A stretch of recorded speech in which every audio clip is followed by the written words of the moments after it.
ఇండియాలోనే top number of films తీసిన నిర్మాతగా గిన్నీస్ బుక్లోకి ఎక్కారు.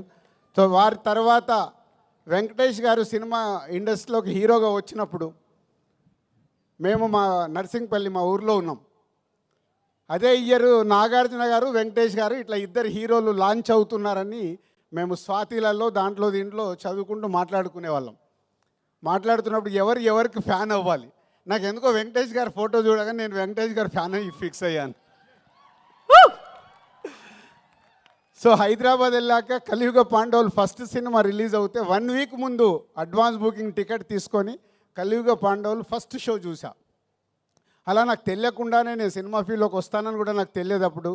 కానీ వెంకటేష్ గారి ఫోటో చూసి నేను ఫ్యాన్ అయ్యి కంటిన్యూ అయ్యాను. సినిమా ఫీల్డ్లోకి వచ్చిన తర్వాత మళ్ళీ పవర్ స్టార్ పవన్ కళ్యాణ్ గారికి కనెక్ట్ అయ్యా.